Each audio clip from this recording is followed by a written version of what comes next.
জমিদারের ছেলের বউ রাস্তা দিয়ে হাঁটতেছে, সুন্দর ডিজাইন করা কাপড় পরে, আরেক ছেঁড়া কাপড় পরে, ছেঁড়া কাপড়, ছেঁড়া লঙ্গি, ছেঁড়া জুতা, উস্কো কুস্কো চুল। একটা ভিখারি ভিক্ষুক বৃদ্ধ লোক কাদামাটির রাস্তা দিয়ে হাঁটতেছে আল্লাহর নামের জিকির কইরা। সুবহানাল্লাহ বল। হাঁটতে হাঁটতে রাস্তায় পিচ্ছিল রাস্তা পড়ে গেছে, কাদামাটি গিয়া পড়ছে শাহজাদার বউর শরীরে। স্ত্রী তো তেলে বেগুনে জ্বলে উঠছে, কেউ নাই, আমাকে ভালোবাসার কেউ নাই, আমার স্বামী কোথায়? এক ভিক্ষুকের পায়ের নাপাক মাটি আর কাদা আমার বডিতে লাইগা গেল, কেউ নাই আমাকে দেখবার। এই কথা শুই না তার স্বামী ঘর থেকে বাইরে আসছে।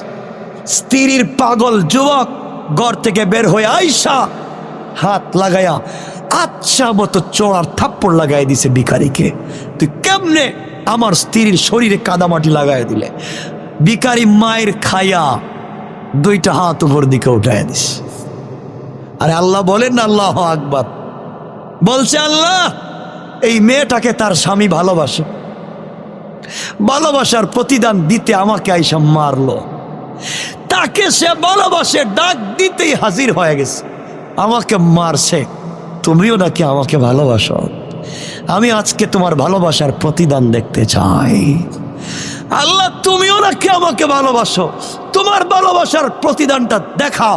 বলতে দেরি শাহজাদা ঠাস করে মাটিতে পড়ে মরে গেছে।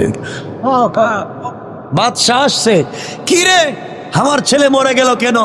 পাগল বলতেছে, জানিস না বাদশাহ, তোমার ছেলের বউর শরীরে কাদা লাইগা গেছে, ডাক দিছে পাগল হইয়া স্বামী আইসা আমারে মারছে, ভালোবাসার প্রতিদান দিছে তার স্বামী, আমাকেও আমার বন্ধু ভালোবাসে, আমিও তার কাছে ডাক দিয়ে বইলা দিছি, এমন ভালোবাসা দিছে তোমার ছেলেকে যে জীবন দিয়েছিল ভালোবাসার প্রতিদান দিতে, এই জীবনটা ফিরাইয়া নিয়ে গেছে। আল্লাহু আকবার বলেন।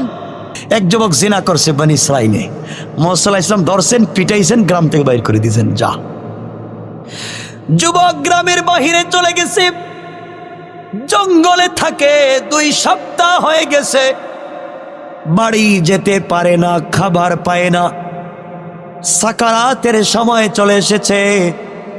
যুবক জঙ্গলের ভিতরে ডাইন দিকে তাকায়া দেখে আত্মীয় স্বজন কেউ নাই, বাম দিকে তাকায়া দেখে কেউ নাই, পিছন দিকেও কেউ নাই, সামনেও কেউ নাই, সন্তান নাই, মা বাবা নাই, বন্ধু বান্ধব নাই, কেউ নাই। যুবক পেরেশান হয়ে গেছে, মরার টাইমে কাউকে পাইলাম না। আসমানের দিকে 2টা হাত উঠে গভীর রাত্রে বলেছে, আল্লাহ তোমার নাম তো আমার নাম গুনাহগার, তোমার নাম তো আজিজুল গফফার। আল্লাহ কথা দিয়েছি, গুনাহ করে ফেলেছি, বেঁচে থাকলে আর কোনোদিন অপরাধ করব না, কথা দিলাম। একটা বার তুমি আমাকে ক্ষমা করে দেখো, আর গুনাহ করো না।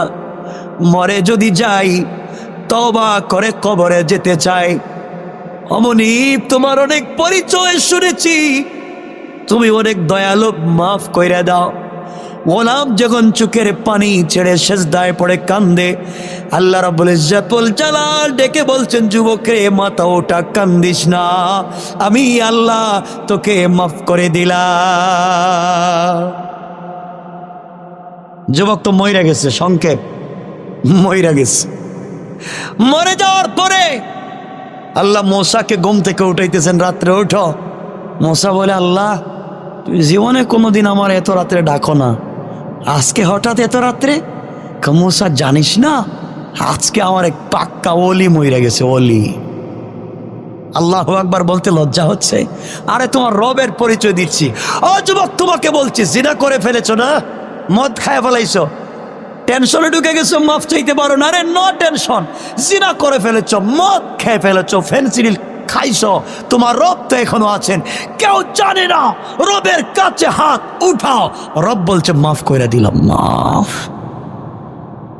তোমার রবকে আজকে চিনো। বলছিলাম 2টা পরিচয় দিবে রবের, একজন বন্ধুর আর এক নেতার। বন্ধুর পরিচয় দিচ্ছি, নেতার পরিচয়ের সময় আর থাকলো না।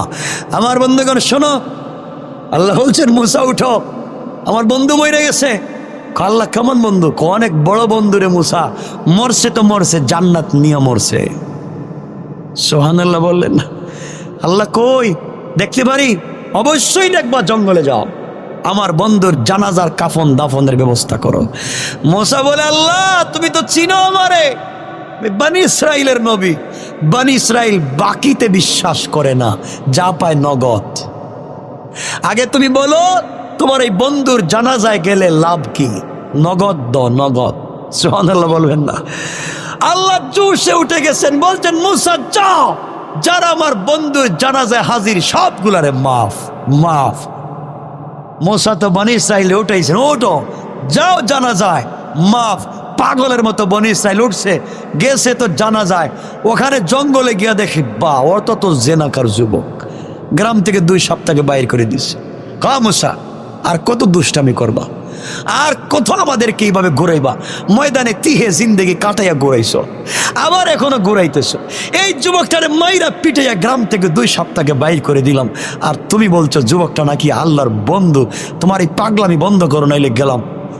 মুসা তো চোখের পানি ছাড়া দিছেন, আল্লাহ তুমি না আমাকে তো লজ্জা দাও, আর ভালো লাগে না। আল্লাহ বলছেন মুসা জানিস না যুবক তোমাদের কাছে জেনাকার গোলাম, তো জানিস ও হচ্ছে বান্দা আর আমি হচ্ছে মাবুদে মেহেরবান। গোলাম গভীর রাত্রে তওবা করছে তো করছে, তওবা করতে করতে বান্দার থাকে নাই, বন্ধ হয়ে গেছে, বন্ধু বন্ধু মাফ। তার নাম রব, চিনলা না সেই রবকে? শোনো, এই জন্য বন্ধুত্ব করবা কার সাথে? সবাই বলেন তাহলে 1 মিনিটে বন্ধুর পরিচয়টা সংক্ষেপ করে দিলাম। তুমি যখন তোমার বাবার পিঠে বিদ গুটে 1 ফোঁটা নাপাক পানি ছিলে, তোমার বাবাও জানতো না কোন মেয়েকে বিয়ে করবে। কার রেহেমের ভিতরে নাপাক পানি যাবে তোমার বাবাও জানে না, মাও জানে না। আল্লাহ বললেন গোলাম তোর বাবার সঙ্গে আমি আল্লাহ একটা মেয়ের বিয়ের সম্বন্ধ ঠিক করে দিলাম। তারা মেলামেশা করলো, তোর বাবার পিঠের নাপাক পানিকে তোর মায়ের রেহেমে দিয়ে দিলাম। এরপরে আমি আল্লাহ রাব্বুল ইজ্জত ওয়াল জালাল 2 জন ফেরেশতা পাঠাইয়া দিলাম। যা ফেরেশতা এসেছে, এসে বলছে আল্লাহ তাআলা নাপাক বিদগুটে 1 ফোঁটা পানিকে আমরা কি করব? এটা কি মায়ের প্রস্রাবের সঙ্গে বের করে দেব নাকি নষ্ট করে দেব? ও যুবক শুনরে, আল্লাহ ফেরেশতাদেরকে বলছেন না রে ফেরেশতা না, এই নাপাক পানিগুলাকে নষ্ট করে দিস না। আমি আল্লাহ দুনিয়ার জমিনে খলিফা প্রতিনিধি বানাতে চাই, এই নাপাক পানিগুলাকে রক্ত বানাইয়া দে। ফেরেশতা 2 জন মিলে নাপাক পানিকে রক্ত বানালেন। তাদের দায়িত্ব শেষ হয়ে গেল। আমি আল্লাহ আর 2 জন ফেরেশতাকে পাঠিয়ে দিলাম। ওরা যাওয়ার পরে বলছে আল্লাহ তাআলা 1 ফোঁটা রক্ত ছিল, নাপাক পানি হয়েছে, রক্ত কি করব? আল্লাহ ডেকে ডেকে বললেন ফেরেশতা এই নাপাক রক্তটাকে তোমরা রক্তপিণ্ড বানাও, শক্ত করো। 2 জন ফেরেশতা মিলে তোমাকে আর আমাকে রক্তপিণ্ড বানানো হলো। এরপর আল্লাহ রাব্বুল ইজ্জত ওয়াল জালাল বলছেন তোমাদের দায়িত্ব শেষ। আরো 2 জনকে পাঠানো হলো। তারা গিয়ে বলছে আল্লাহ তাআলা এটা তো রক্তপিণ্ড 1 টুকরা, কি করব আপনি বলেন? আল্লাহ বললেন লাহমা, গোশত বানাও। এর আগে আল্লাহ রাব্বুল ইজ্জত ওয়াল জালাল বলছেন গোশত বানাও, আগে বলছেন হাড্ডি বানাও। হাড্ডি বানানো হলো, গোশত লাগানো হলো। আল্লাহর কাছে ফেরেশতারা বলে আল্লাহ ছিল নাপাক পানি, হলো রক্ত, হলো রক্তপিণ্ড, এরপরে হলো হাড্ডি, এখন লাগানো হলো গোশত। আপনি বলেন এরপরে কি? আল্লাহ বলেন তোমাদের দায়িত্ব শেষ, আর 2 জনকে দিলাম। আরো 2 জন গেলেন। আল্লাহ এখন কি করব? আল্লাহ বললেন সুন্দর করে স্ট্রাকচার তৈরি করো, হাত বানাও, পা বানাও। আল্লাহ পা একটা দিব না 2টা? না রে ফেরেশতা 2টা দে। আমার গোলাম 2টা পা দিয়ে মসজিদে যাবে, ইসলামী আন্দোলন করে জিহাদ করবে। 2টা পা দে। আল্লাহ হাত 2টা দিব না, একটা। দুইটা দে, চক্ষু দুইটা দিব না একটা, সব ঠিক মতো দে। স্ট্রাকচার যখন তৈরি হয়ে গেল, এবার ফেরেশতারা বলে আল্লাহ তাআলা এখন কি করব, এটা তো একটা কঙ্কাল রোহ নাই। আল্লাহ বললেন যা রে যা, তুই বুঝবে না এখন কি করা লাগবে। এই গোলামের ভিতরে রূপ দিব স্বয়ং আমি আল্লাহ। কি প্রক্রিয়ায় তোমাকে বানানো হইলো, আর তুমি নাকি আল্লাহরে চিনো না। আমার বন্ধুগণ, আল্লাহ রাব্বুল ইজ্জত ওয়াল জালাল নিজে যখন রূহ দিলেন, মায়ের পেটের ভিতরে সন্তান নড়াচড়া করে, মা জানে না তার সন্তানের মুখ কোন দিকে, পা কোন দিকে জানে না, খাবার কি দিতে হবে জানে না। এবার ফেরেশতারা বলেন আল্লাহ তাআলা বাচ্চা মায়ের পেটের ভিতরে জিন্দা, খাবারের ব্যবস্থা করা লাগবে। আল্লাহ রাব্বুল ইজ্জত ওয়াল জালাল বললেন ফেরেশতা জানিস না, এই বাচ্চাটাকে মায়ের পেটে দেওয়ার আগে আমি আল্লাহ এই সন্তানের খাবারের ব্যবস্থা মায়ের পেটে করে দিয়েছি। কোন সুবহানাল্লাহ। আল্লাহ খাবারের ব্যবস্থা কেমনে করলেন সবাই জানেন। সন্তান পেটের ভিতরে বড় হয়ে গেছে, ডেলিভারির টাইম চলে এসেছে।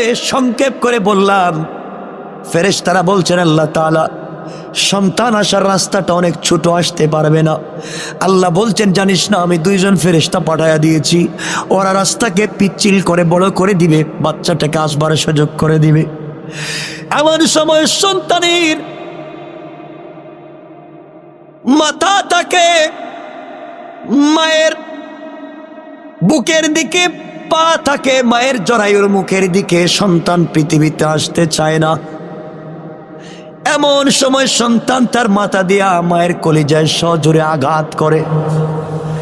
এত জোরে সন্তান মায়ের কলিজায় আঘাত করে মায়ের পানি ভেঙে যায়।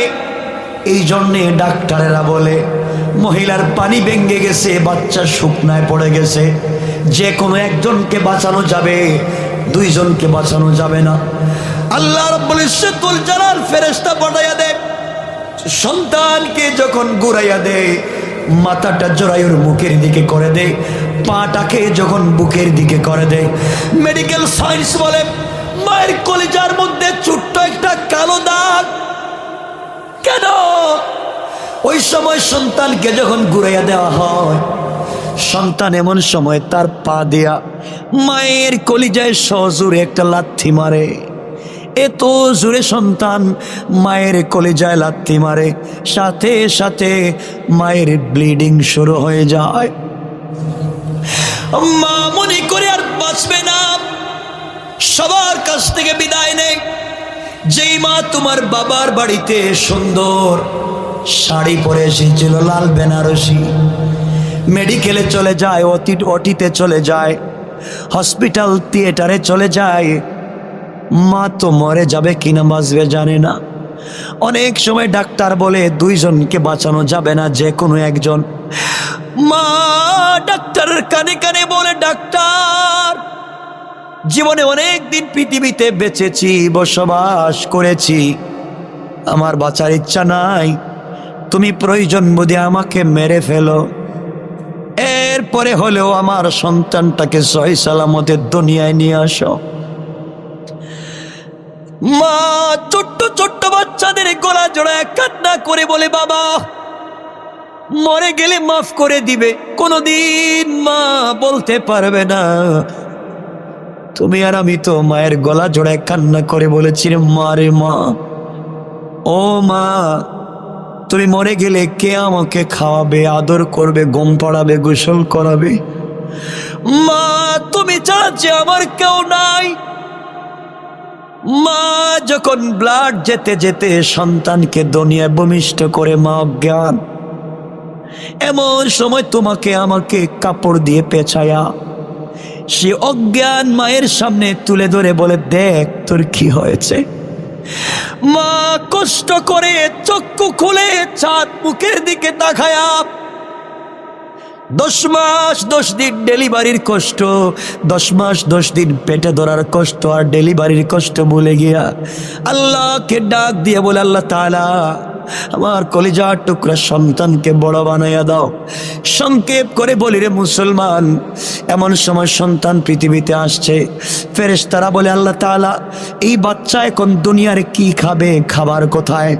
আল্লাহ বললেন ফেরেশতা জানিস না, এই বাচ্চাকে দুনিয়ায় পাঠাবার 7-8 মাস আগে আমি আল্লাহ তার মায়ের বুকের স্তনে তার জন্য খাবারের ব্যবস্থা করে রেখেছি। কোন সুবহানাল্লাহ।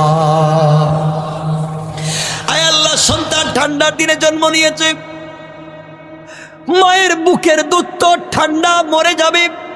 আল্লাহ বলছেন না রে না, ঠান্ডার দিনে বাচ্চা এসেছে, আমি আল্লাহ আমার কুদরত থেকে মায়ের স্তনের দুধকে গরম রেখেছি। কোন সুবহানাল্লাহ। রবকে চিনো। এরপরে ফেরেশতারা বলছে আল্লাহ তাআলা মায়ের স্তনের বুটা ধরে বাচ্চা যদি ঠোঁট লাগাইয়া টান দেয়, বেশি দুধ চলে যাবে, গলা আটকে তো মরে যাবে। কেমনে কি? আল্লাহ বলেন ফেরেশতা জানিস না, আমি আল্লাহকে চিনতে পারলি না? শুন ফেরেশতা, আমি আল্লাহ জানি ওই বাচ্চা টান দিলে গলা ধরে যাবে, এই জন্যে আমি আল্লাহ আমার কুদরত থেকে মায়ের স্তনের বোটায় 32টা ছিদ্র করে রেখে দিয়েছি। সুবহানাল্লাহ, জোরে আওয়াজ করে পড়েন। রব তার নাম। এরপর আল্লাহ বলেন সন্তান বড় হইল। সংক্ষেপ, কষ্ট হচ্ছে আপনাদের? 11:30, আমি লম্বা করব না আপনাদের জন্য। আমার বন্ধুগণ, সন্তান বড় হচ্ছে, এবার সন্তানের মা, কেউ বলে খুলে নিয়ে আমাকে আম্মু বল, বাবা বলে আমাকে আব্বু বলে ডাক দে, দাদা বলে আমাকে দাদু বল। আল্লাহ কয় কি রে, পানি থেকে মানুষ বানাইছি, তোরে পালতে গিয়ে কত ফেরেশতা পিছনে লাগাইছি, দেখি তো আমারে চিনাসনি। চিনে না, কাম্মা আব্বা। আল্লাহ বলে যা ডাক, মন যা চায় ডাক, একদিন তো আমাকে ডাকবে, তো আমার কলিজা ঠান্ডা হয়ে যাবে। আল্লাহু আকবার। এই গোলামের বাচ্চা যখন বড় হইয়া স্কুলে যায়, স্কুলে গিয়া বই পড়ে, আল্লাহ বলেন কি পড়িস? কয় দেয়ার ইজ নো গড। আল্লাহ বলতে কিচ্ছু নাই। আল্লাহ কই নিমক হারাম। এত কষ্ট করে মোটিভেট করে তোকে নিয়ে আসলাম আমি দুনিয়া, আজকে আমাকে চিনলে না, নিমক হারাম, যা তোকে খাওয়াবো, তোকে পালবো, দেখি একদিন নিয়ে আমাকে ডাক দিস। আমার নাম তো আজিজুল গফফার, আমি তোকে মাফ করার ওয়াদা দিলাম, ওয়াদা। সুবহানাল্লাহ বলেন না, বলেন না সুবহানাল্লাহ। শোনো তাইলে আল্লাহর পরিচয় দিয়ে শেষ করে দিব। আল্লাহ, আল্লাহু ওয়ালিয়ুল্লাযিনা আমানু, আল্লাহকে বানা ওয়ালি মিনাজ যুলুমাতি ইলান নূর। আল্লাহ তো অন্ধকার থেকে আলোর দিকে নিয়ে যাবে। আরে আল্লাহর চিনো না, আল্লাহ তো বিপদের বন্ধু। আল্লাহ বলছেন বন্ধু আমারে বানা, কবরে কেউ নেই আমি থাকবো, মিজানে কেউ নেই আমি থাকবো, পুল সিরাতে কেউ নেই আমি থাকবো, তোর সওয়াব নাই, আমাকে চিন, আমি তোকে জান্নাত দিব, জান্নাত। যাই সামনের দিকে। হানাফি মাযহাবের বড় ইমাম আল্লামা ইমাম আবু বকর জাসসাস আহকামুল কোরআন লিল জাসসাসে তারিখে ইবনে জারির তাবারির রওয়ায়াত দিয়া একটা ঘটনা নিয়ে এসেছেন। সংক্ষেপ 1 মিনিটে। কষ্ট হচ্ছে আপনাদের ভাই? লম্বা করব না, আগেই বলছি, শোনেন। লেখছেন কিতাবওয়ালারা লিখে, বনি ইসরাইল এক মহিলা, কোন জায়গায় কথা বলেন না, বনি ইসরাইল এক মহিলা প্রতিদিন 100-200 যুবকের সঙ্গে জেনা করে। চরিত্র খুব ভালো না খারাপ? সবাই বললেন না খারাপ। টাকার বিনিময়ে 100-200 ছেলের সঙ্গে জেনা করে, টাকার বিনিময়ে যে কারো সামনে কাপড় খুলতে তার লজ্জা নয়। এই মেয়েটা একদিন রাত্রবেলা জেনা করে, সকালবেলা চলে যাচ্ছে তার বাড়িতে, যার কাপড় খুলতে লজ্জা নয়, 100-200 ছেলের সঙ্গে জেনা করে। রাস্তায় যাওয়ার পরে দেখে আল্লাহর একটা নাপাক সৃষ্টি কুকুর, কুত্তা রাস্তায় বৈশাখ কামতেছে, জিব্বা বের করে পানি পায় না, কূপের নিচে পানি। মেয়েটা চিন্তা করে কত যুবকের সামনে টাকার বিনিময়ে তো জামা কাপড় খুললাম, চরিত্র নষ্ট করলাম টাকার বিনিময়ে, আজকে আল্লাহর একটা কুত্তা সৃষ্টি পানি পান করতে পারে না, যুবকদের জন্য চরিত্র নষ্ট করলাম, কাপড় খোলে, কুকুরের জন্য আজকে ওড়না খোলে মানবতা দেখাই। মেয়েটা টান দিয়ে ওড়না খুলেছে, জুতায় বেঁধে কূপে ছেড়ে দিয়েছে। এক জুতা পানি এনে খাওয়াইয়া দিয়েছে কুকুররে। কুকুর পানি পান করে আসমানের দিকে তাকায় আছে।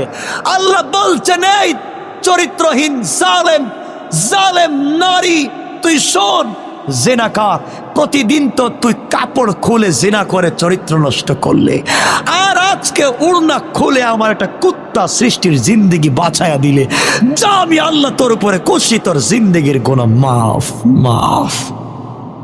তার নাম তো আজিজুল গফফার, মাফ। বনি ইসরাইলের এক যুবক, বনি ইসরাইলে আগে গুনাহ করলে ধরা পড়লে খবর গ্রাম থেকে বাইর করে দিত। এক যুবক জিনা করছে বনি ইসরাইলে, মুহাম্মদ সাল্লাল্লাহু আলাইহি ওয়াসাল্লাম ধরছেন, পিটাইছেন, গ্রাম থেকে বাইর করে দিয়েছেন, যা। যুবক গ্রামের বাহিরে চলে গেছে, জঙ্গলে থাকে, 2 সপ্তাহ হয়ে গেছে, বাড়ি যেতে পারে না, খাবার পায় না, সাকারাতের সময় চলে এসেছে। যুবক জঙ্গলের ভিতরে ডাইন দিকে তাকায়া দেখে আত্মীয় স্বজন কেউ নাই, বাম দিকে তাকায়া দেখে কেউ নাই, পিছন দিকেও কেউ নাই, সামনেও কেউ নাই, সন্তান নাই, মা বাবা নাই, বন্ধু বান্ধব নাই, কেউ নাই। যুবক পেরেশান হয়ে গেছে, মরার টাইমে কাউকে পাইলাম না। আসমানের দিকে 2টা হাত উঠে গভীর রাত্রে বলেছে, আল্লাহ, তোমার নাম তো আমার নাম গুনাহগার, তোমার নাম তো আজিজুল গফফার। আল্লাহ, কথা দিয়েছি, গুনাহ করে ফেলেছি, বেঁচে থাকলে আর কোনোদিন অপরাধ করব না, কথা দিলাম। একটা বার তুমি আমাকে ক্ষমা করে দেখো, আর গুনাহ করো না। মরে যদি যাই, তওবা করে কবরে যেতে চাই। অমনি তোমার অনেক পরিচয় শুনেছি, তুমি অনেক দয়ালু, মাফ কইরা দাও। গোলাম যখন চোখের পানি ছেড়ে সেজদায় পড়ে কান্দে, আল্লাহ রাব্বুল ইজ্জতুল জালাল ডেকে বলছেন, যুবকরে মাথা ওঠা, কান্দিস না, আমি আল্লাহ তোকে মাফ করে দিলাম। যুবক তো মইরা গেছে, সংক্ষেপ মইরা গেছে। মরে যাওয়ার পরে আল্লাহ মূসাকে ঘুম থেকে উঠাইতেছেন, রাত্রে ওঠো। মূসা বলে, আল্লাহ, তুই জীবনে কোনোদিন আমার এত রাত্রে ডাকো না, আজকে হঠাৎ এত রাত্রে? মূসা, জানিস না আজকে আমার এক পাক্কা ওলি মইরা গেছে, ওলি। আল্লাহু আকবার বলতে লজ্জা হচ্ছে।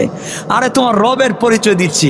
ও যুবক, তোমাকে বলছি, জিনা করে ফেলেছো না, মদ খায় ফেলাইছো, টেনশনে ঢুকে গেছো, মাফ চাইতে পারো না। আরে নো টেনশন, জিনা করে ফেলেছো, মদ খেয়ে ফেলেছো, ফেনসিডিল খাইছো, তোমার রব তো এখনো আছেন, কেউ জানে না। রবের কাছে হাত উঠাও, রব বলছে মাফ করে দিলাম, মাফ। তোমার রবকে আজকে চিনো। বলছিলাম 2টা পরিচয় দিবে রবের, একজন বন্ধুর আর এক নেতার। বন্ধুর পরিচয় দিচ্ছি, নেতার পরিচয়ের সময় আর থাকলো না। আমার বন্ধুগণ শোনো, আল্লাহ বলছেন, মূসা উঠো, আমার বন্ধু মরে গেছে। আল্লাহ, কেমন বন্ধু? অনেক বড় বন্ধু রে মূসা, মরছে তো মরছে, জান্নাত নিয়ে মরছে। সুবহানাল্লাহ বললেন না? আল্লাহ কই দেখতে পারি? অবশ্যই দেখবা, জঙ্গলে যাও, আমার বন্ধুর জানাজার কাফন দাফনের ব্যবস্থা করো। মূসা বলে, আল্লাহ তুমি তো চিনো আমারে, বনি ইসরাইলের নবী। বনি ইসরাইল বাকিতে বিশ্বাস করে না, যা পায় নগদ। আগে তুমি বলো, তোমার এই বন্ধুর জানাজায় গেলে লাভ কি? নগদ দাও, নগদ। সুবহানাল্লাহ বলবেন না? আল্লাহ জোশে উঠে গেছেন, বলছেন, মূসা যাও, যারা আমার বন্ধুর জানাজায় হাজির সবগুলারে মাফ মাফ। মূসা তো বনি ইসরাইলে উঠেছেন, ওঠো, যাও জানাজায় মাফ। পাগলের মতো বনি ইসরাইল উঠছে, গেছে তো জানাজায়। ওখানে জঙ্গলে গিয়া দেখে, বা অত তো জেনাকার যুবক, গ্রাম থেকে 2 সপ্তাহে বাইর করে দিছে। কা মূসা, আর কত দুষ্টামি করবা, আর কত আমাদেরকে এইভাবে ঘুরাইবা? ময়দানে তিহে জিন্দেগি কাটাইয়া ঘুরাইছো, আবার এখনো ঘুরাইতেছো। এই যুবকটারে মাইরা পিটাইয়া গ্রাম থেকে 2 সপ্তাহে বাইর করে দিলাম, আর তুমি বলছো যুবকটা নাকি আল্লাহর বন্ধু। তোমার এই পাগলামি বন্ধ করো, নাইলে গেলাম। মূসা তো চোখের পানি ছাড়া দিছেন। আল্লাহ, তুমি না আমাকে এত লজ্জা দাও, আর ভালো লাগে না। আল্লাহ বলছেন, মূসা জানিস না, যুবক তোমাদের কাছে জিনাকার, গোলাম। তো জানিস ও হচ্ছে বান্দা আর আমি হচ্ছে মাবুদে মেহেরবান। গোলাম গভীর রাত্রে তওবা করছে তো করছে, তওবা করতে করতে বান্দার থাকে নাই, বন্ধ হয়ে গেছে, বন্ধু বন্ধু মাফ। তার নাম রব, চিনলা না সেই রবকে? শোনো, এই জন্য বন্ধুত্ব করবা কার সাথে? সবাই বলেন। তাহলে এক মিনিটে বন্ধুর পরিচয়টা সংক্ষেপ করে দিলাম। এক দেশে এক জমিদার ছিল, জমিদারের এক ছেলে ছিল শাহজাদা। শাহজাদা বিয়ে করছে সুন্দর একটা মেয়ে। জমিদারের ছেলের বউ রাস্তা দিয়ে হাঁটতেছে, সুন্দর ডিজাইন করা কাপড় পরে, আরেক ছেঁড়া কাপড় পরে, ছেঁড়া কাপড়, ছেঁড়া লুঙ্গি, ছেঁড়া জুতা, উস্কো কুস্কো চুল, একটা ভিখারি ভিক্ষুক বৃদ্ধ লোক কাদামাটির রাস্তা দিয়ে হাঁটতেছে আল্লাহর নামের জিকির কইরা। সুবহানাল্লাহ বল। হাঁটতে হাঁটতে রাস্তায় পিচ্ছিল রাস্তা পড়ে গেছে, কাদামাটি গিয়া পড়ছে শাহজাদার বউর শরীরে। স্ত্রী তো তেলে বেগুনে জ্বলে উঠছে, কেউ নাই, আমাকে ভালোবাসার কেউ নাই, আমার স্বামী কোথায়? এক ভিক্ষুকের পায়ের নাপাক মাটি আর কাদা আমার বডিতে লাইগা গেল, কেউ নাই আমাকে দেখবার। এই কথা শুই না তার স্বামী ঘর থেকে বাইরে আসছে। স্ত্রীর পাগল যুবক ঘর থেকে বের হয়ে আইসা হাত লাগায়া আচ্ছা মতো চোরার থাপ্পড় লাগাই দিছে ভিখারিকে। তুই কেমনে আমার স্ত্রীর শরীরে কাদামাটি লাগাই দিলে? ভিখারি মায়ের খায়া দুইটা হাত উপর দিকে উঠাই দিস। আরে আল্লাহ বলেন না আল্লাহু আকবার, বলছে আল্লাহ এই মেয়েটাকে তার স্বামী ভালোবাসে, ভালোবাসার প্রতিদান দিতে আমাকে আইসা মারলো। তাকে সে ভালোবাসে, ডাক দিতেই হাজির হয়ে গেছে, আমাকে মারছে। তুমিও নাকি আমাকে ভালোবাসো? আমি আজকে তোমার ভালোবাসার প্রতিদান দেখতে চাই। আল্লাহ তুমিও নাকি আমাকে ভালোবাসো? তোমার ভালোবাসার প্রতিদানটা দেখাও। বলতে দেরি শাহজাদা ঠাস করে মাটিতে পড়ে মরে গেছে। বাদশাহ আসছে, কি রে আমার ছেলে মরে গেল কেন? পাগল বলতেছে, জানিস না বাদশাহ, তোমার ছেলের বউর শরীরে কাদা লাইগা গেছে। ডাক দিছে পাগল হইয়া স্বামী আইসা আমারে মারছে, ভালোবাসার প্রতিদান দিছে তার স্বামী। আমাকেও আমার বন্ধু ভালোবাসে, আমিও তার কাছে ডাক দিয়ে বইলা দিছি, এমন ভালোবাসা দিছে তোমার ছেলেকে যে জীবন দিয়েছিল ভালোবাসার প্রতিদান দিতে, এই জীবনটা ফিরাইয়া নিয়ে গেছে। আল্লাহু আকবার বলেন। দেওয়া জীবনটা ফিরাইয়া নিয়ে গেছে, তার নাম তো আল্লাহ। এই জন্য আল্লাহ আফসোস করে বলেন, ইয়া আইয়ুহাল ইনসান মা গাররাকা বিরাব্বিকাল কারীম। গোলাম তোর কি হয়েছে, তুই কেমনে আমি আল্লাহকে ভুলে গেলে? আল্লাযী খালাকাকা, বানাইছি তোকে আমি, তুই আমাকে ভুলে যাইস না। এই জন্য চলার পথে সেই মুনিবকে ভুলে যাব না। মুসা আলাইহিস সালাতু ওয়াস সালামের জমানায়, এটা ইতিহাসের কথা, এক মহিলা মুসা আলাইহিস সালামের কাছে বলছে, মুসা আমার জীবনে কোনো আশা কিচ্ছু হইল না। বলে কি? আমার বাচ্চাও নাই, কি নাই, নাতি নাতনিও নাই, টাকা পয়সাও নাই, ঘর বাড়িও নাই, সম্পত্তিও নাই, আমার কি জীবনে কোনো আশা ভরসা কবুল হবে না? আল্লাহর একটু জিজ্ঞেস। মুসা আলাইহিস সালাম আল্লাহর কাছে গেছেন কথা বলতে। আল্লাহ সব কথাবার্তা শেষ, আল্লাহ এক মহিলা দোয়া চায়, কিন্তু তার দোয়া কবুল হচ্ছে না, বড় বিপদে আছে। আল্লাহ বলেন, যাও মহিলারে বইল তার একটা দোয়া কবুল করব। কয়টা? বৃদ্ধ মহিলার কাছে এসে বলছেন, মা আল্লাহ আমারে জানাই দিছে তোমার একটা দোয়া কবুল হবে। কয়টা? মহিলা চিন্তা করলো কোনটা দোয়া কবুল হবে, বুড়া হয়ে গেছে, বাঁচবো না বেশি দিন, একটা দোয়া কবুল হবে। আল্লাহর কাছে যদি আল্লাহ হায়াত বাড়াইয়া দাও, আর যদি টাকা পয়সা দেয় না, অসুস্থ রাখে, তাহলে হায়াত দিয়া তোর বিপদ। বিপদ না, হায়াত পাইলাম, টাকা নাই, পয়সা নাই, খাওয়ার নাই, তাহলে তো বিপদ। আল্লাহর কাছে বললাম আল্লাহ সম্পদ দেও, কিন্তু কঠিন সম্পদ দিল, কিন্তু বাচ্চা কাচ্চা দিল না, তাহলে সম্পদ তো মানুষ মাইরা লইয়া যাইব। কথা বলেন নাই? তো মহিলা চিন্তায় পড়ছে, কোনটা কইতাম? আল্লাহ টাকা দেও না হায়াত দেও, না বাড়িঘর দেও, না বাচ্চা কাচ্চা দেও? কোন দোয়া? মহাবিপদ। দোয়া তো একটা কবুল হবে, তার চাহিদার তো কম নাই। মহিলা বলতেছে হাত উঠে, আল্লাহ তুমি আমাকে একটা দোয়া কবুল হবে বলছো, আমি একটা দোয়াই করলাম। আল্লাহ তুমি আমাকে আমার পঞ্চম ছেলের ঘরের, ষষ্ঠ নাতির ঘরের, দ্বিতীয় পত্নীর হাতে সোনার থালে আমারে তুমি পানি পান করাবার তৌফিক দিও। সুবহানাল্লাহ বললেন না? এমন কাম সারা দিছে দোয়া কইরা। এখন এত দূর পর্যন্ত পৌঁছতে হইলে তার পঞ্চম নাতির ষষ্ঠ সন্তানের এই দ্বিতীয় পত্নী, এ পর্যন্ত যাইতে গেলে হায়াত লাগবে না? লাগবে না? তাহলে হায়াতও পাইছে, এই পর্যন্ত যাইতে গেলে তার বাচ্চা কাচ্চাও লাগবে। তাহলে বাচ্চা শুধু না, বাচ্চা নাতি পত্নীতে গেছে গা এক দুয়ার ভিতরে। এরপরে বলছে সোনার প্লেটে পানি খাইবো। তাহলে গরিব না টাকাও? সুবহানাল্লাহ বললেন না? মুসা বলেন আল্লাহ বলেন, ও মুসা দেখছনি কত চালাক, দোয়া করছে একটা, ঢুকাইয়া দিছে সব। সুবহানাল্লাহ বলেন না? তাহলে আপনিও তো এভাবে দোয়া করে এক দোয়া সব দিতে পারেন ইনশাআল্লাহ। তাহলে তো আপনারা এখন চালাক হইয়া গেলেন। তাহলে না জানি কি দোয়া করবেন। যাদেরকে আমরা ইয়াজুজ এবং মাজুজ নামে চিনেনি, আপনারা নাম শুনছেন তো? ইয়াজুজ মাজুজ, এই দুই জাতিকে প্রাচীর দিয়ে আবদ্ধ করে রেখেছিলেন তিনি হচ্ছেন জুলকারনাইন। এরা পৃথিবীতে বের হয়ে আসতে চায়, পৃথিবীবাসীদেরকে খেয়ে ফেলতে চায়। তো পুরো রাত জিব্বা দিয়ে চাটে, ওয়ালে চাটতে চাটতে চাটতে চাটতে পৃথিবীতে বের হয়ে আসতে চায়, পুরো জাতিকে খেয়ে ফেলতে চায়। যখনই শেষ, এখন চাটলেই তারা বের হয়ে যাবে, এমন সময় আজানের টাইম হয়ে যায়, সূর্য উদিত হয়ে যায়, আর তাদের চাটা বন্ধ হয়ে যায়, ওয়াল আগের জায়গায় চলে যায়। আল্লাহ আকবার! এত আসতে হযরতে খাজির বা খিজির জানতে পারলেন যে কুহে কাফ নামে একটা পর্বত আছে, এর অন্ধকারে একটা গুহা আছে, যেখানে আবে হায়াতের একটা কূপ আছে। তার পানির এতই গুণ, যে ব্যক্তি পানি পান করবে সে কিয়ামত পর্যন্ত আয়ু লাভ করবে, মরবে না, লম্বা হায়াত পাবে। এতটুকু কি হায়াত পাবে? সবাই বলেন না?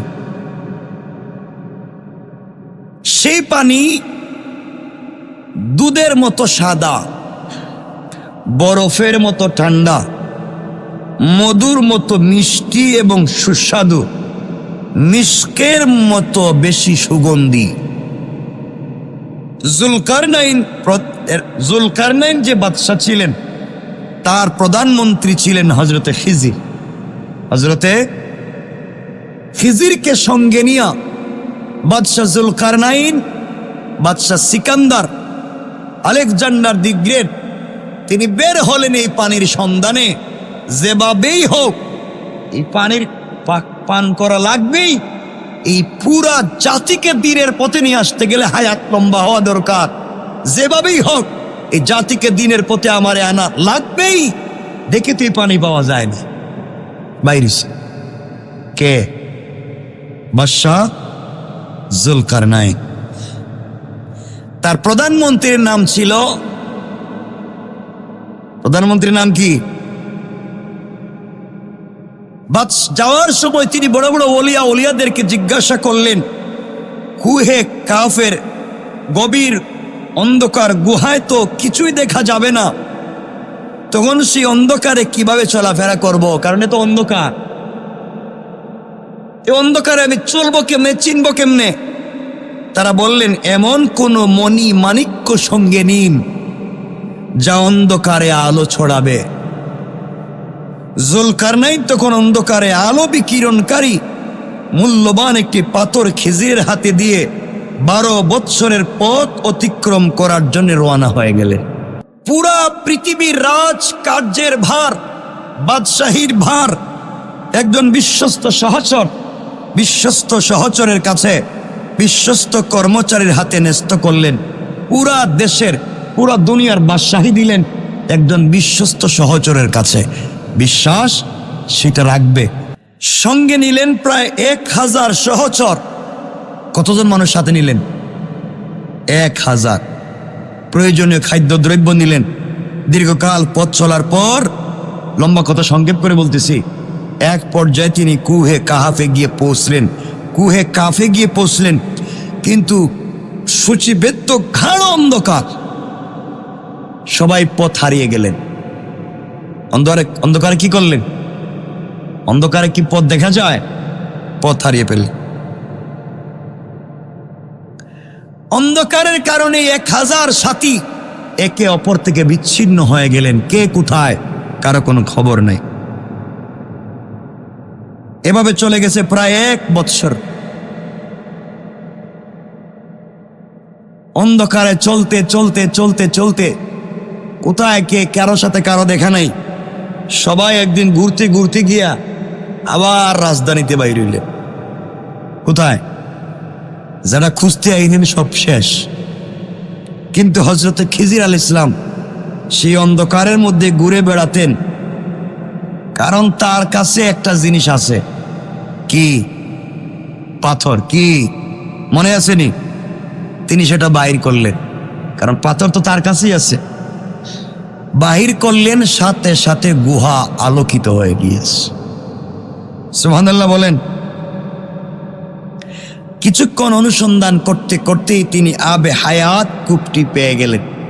তিনি আল্লাহর দরবারে শুকরিয়া আদায় করলেন এবং অঞ্জলি ভরে তিনি তা পান করলেন। সুবহানাল্লাহ বলেন। কেউ কেউ বলেন এজন্যে হযরতে খিজিরকে আল্লাহ কিয়ামত পর্যন্ত হায়াত লম্বা করে দিয়েছেন। আর আমরা বলি আল্লাহ তাআলা ইচ্ছা করছেন খিজিরকে কিয়ামত পর্যন্ত বাঁচিয়ে রাখবেন, এই জন্য তার হায়াতকে বাড়িয়ে দিয়েছেন। পড়েন সুবহানাল্লাহ। হযরতে খিজির আলাইহিস সালামের কথা নিয়ে আসবার কারণ হলো এক সময় তিনিও হারিয়ে গিয়েছিলেন। হাতের মধ্যে সেই পাথরও তিনি হারিয়ে ফেলেছিলেন। তিনিও রাস্তাঘাট ভুলে গিয়েছিলেন, বুঝতে পারলেন মন চাইলে কোনো জিনিসের মাধ্যমে পৃথিবীতে বেঁচে থাকা যায় না। পৃথিবীতে বেঁচে থাকতে হবে একমাত্র অনুগ্রহ লাগবে কার? বুঝতে চাইলাম আপনি যত দুনিয়ার যত উপকরণ গ্রহণ করেন বাঁচার জন্যে, দুনিয়ায় আপনি বড় হওয়ার জন্যে, নিজেকে বড় করবার জন্যে যত উপকরণ গ্রহণ করেন, আপনার যত সেনা সামন্ত গ্রুপ থাকবে, কর্মীর অভাব থাকবে না, কেউ আপনাকে বাঁচাইয়া রাখতে পারবে না। কিয়ামত যখন আসবে, বিপদ যখন আসবে, আপনার উপরেও আসবে। আর পৃথিবীতে বাঁচাইয়া রাখতে পারেন একমাত্র আমার আল্লাহ।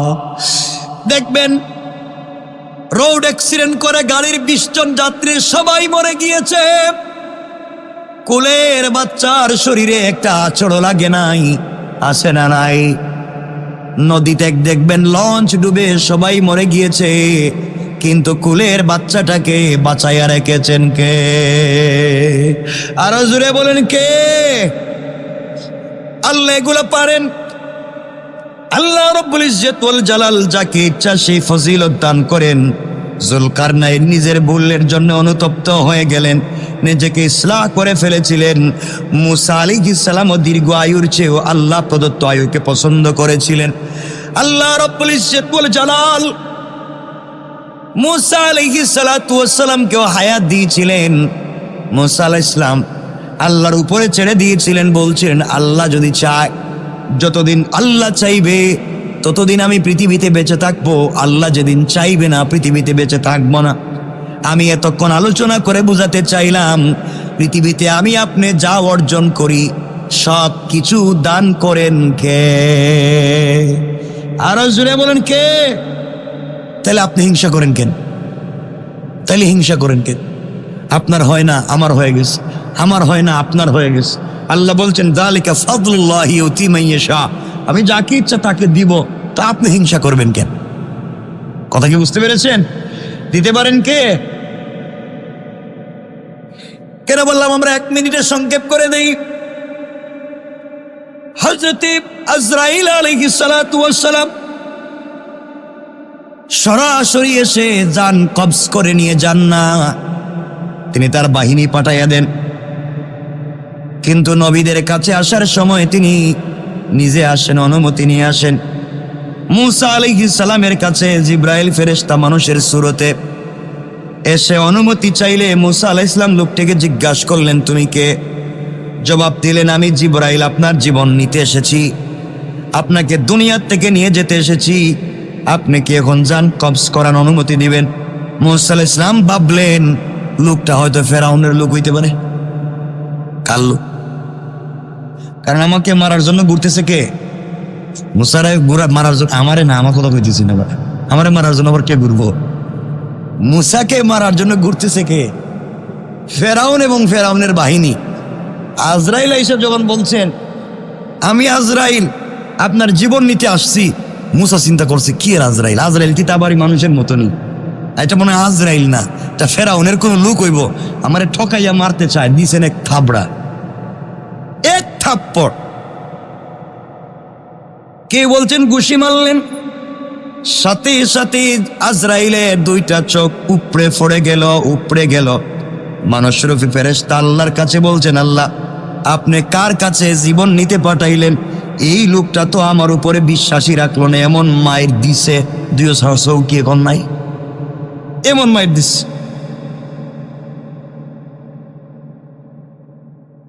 আল্লাহ রাব্বুল ইজ্জত ওয়াল জালাল বললেন, তুমি যাও তার কাছে গিয়ে বলো আমি আল্লাহর হুকুমে এসেছি, আল্লাহ আমাকে পাঠিয়ে দিয়েছে তার বকরির পিঠে হাত রাখতে। বকরির পাল আছে মুসার, এই হাতের তালুর নিচে যতগুলা পশম পড়বে তত কোটি বৎসর আল্লাহ তার হায়াত বাড়াইয়া দিবে। বুঝতে পারলেন তিনি জিবরাইল, আজরাইল বুঝতে পারলেন আজরাইল ফেরেশতা। তিনি বললেন, সেই পশম পরিমাণ আয়ু বাড়াবার পরে কি আমার কাছে আবার আপনি আসবেন? কয়েকদিন যত কোটি পশম থাকুক, একদিন পশম শেষ হয়ে যাবে, আপনি মরে যাবেন। আজরাইল বললেন, পশম শেষ হওয়ার পরেই যেহেতু মরা লাগবে, তাহলে আমার ইচ্ছার উপরে মরতে চাই না, আল্লাহ যেদিন ইচ্ছা করবেন তার ইচ্ছার উপরে আমি মরে যেতে চাই। সুবহানাল্লাহ বলে। আমার মুসলমান বন্ধুগণ, কথাগুলা দিল দিয়া শুনেন কি বলতে চাই। এই দুনিয়ার জমিনে একজন বড় আল্লাহর বুজুর্গ আলেম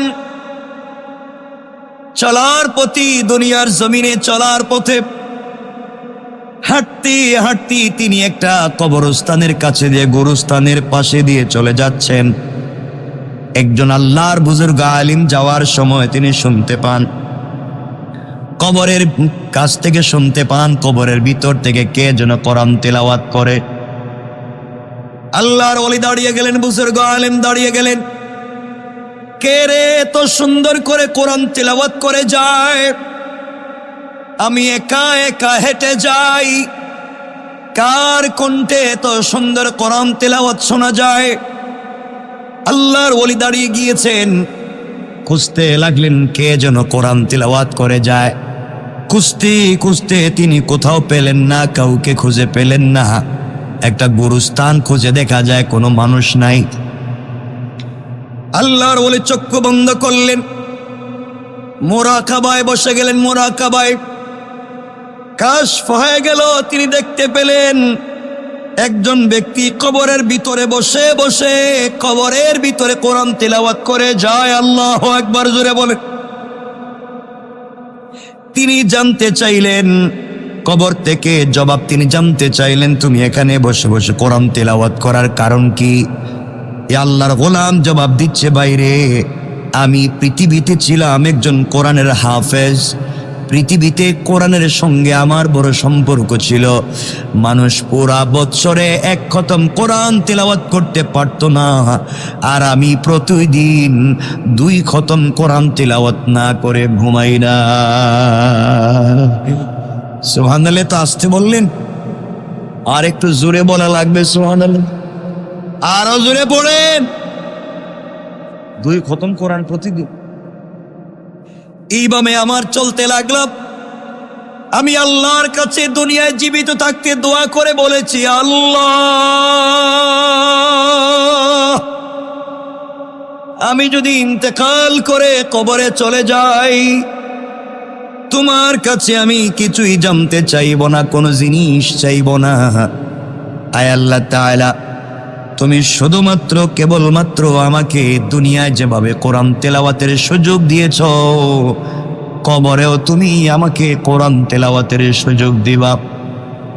আল্লাহর ওলিতে জানতে চাইলেন, গোলাম কি বলতে চাও বলো? গোলাম বলছে, আল্লাহর ওলি আমি ইন্তেকাল করে কবরে এসেছি, আমার কাছে জানতে চাওয়া হয়েছে তুমি কি চাও। আমি আবার জীবনে বেঁচে থাকবার সেই কথাটাকে স্মরণ করিয়ে দিয়ে বলছি, আল্লাহ তাআলা আমি আর কিছুই চাই না, আমি এই কবরের ভিতরে কোরআন তেলাওয়াত করতে চাই।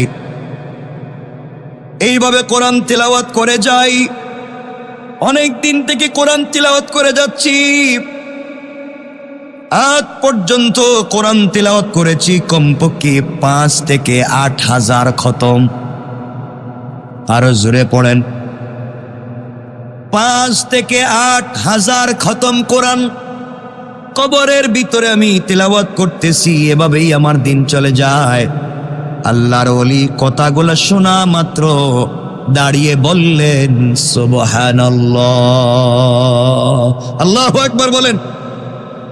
সুবহানাল্লাহ বলার সাথে সাথে কবরের ভিতরের ব্যক্তি কান্নায় ভেঙে পড়েছে, ডাক দিয়ে বলেছে, আল্লাহর ওলি আপনার পায়ে ধরি,